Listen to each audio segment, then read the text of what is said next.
Okay, hi guys. So, it's Monday and pupunta tayo ng dentist. So, papaadjust natin itong ngipin na, itong brace. So, first adjust natin to. Let's go. Maglalakad lang para tayo kasi yung motor wala, kinuha na. Kinuha yung motor sa atin. So, maglalakad na lang tayo. Magkukumit tayo papunta dun sa dentist natin.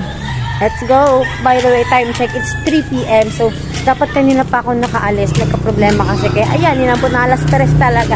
Kaya, let's go. So, we are here at the Pajakan. So, kanto po. Alas ako na. Bye.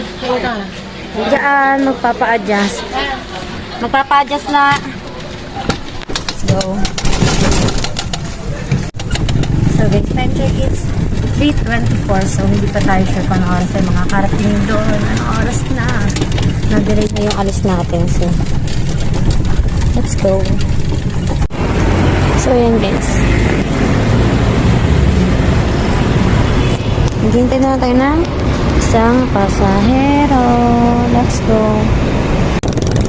Grabe yung traffic.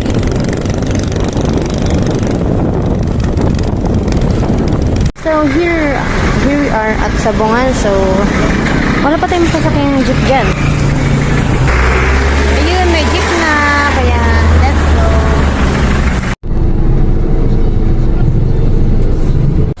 So naglakad na si Ate Nina. Ayan, so malapit naman na. Let's go. By the way guys, mag-4 na pala. So bilisan na natin talaga. Ayan, nagkaroon ng traffic. Like that?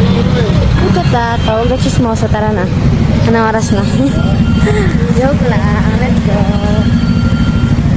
Ayan. Dental clinic. So guys.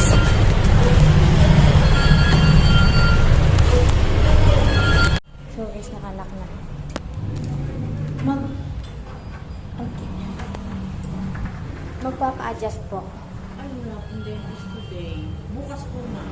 Bukas po meron. Meron. Sino po dentist bukas? Doc Hope po. Doc Hope po. Kailan Okay. dapat schedule niya? Nung 10 pa po dapat.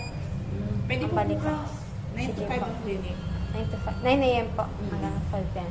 Pupunta po kayo? Ano Opo. pangalan? Ricaela Visaya po. Lalagay ko na din. Okay po. Sorry po. Okay na. Dapat po nung 10 kasi po may youth camp po kami. Hindi po ako Ano mga nakapunta. apelyido? Visaya po. Bisaya? Visaya. BI? Opo.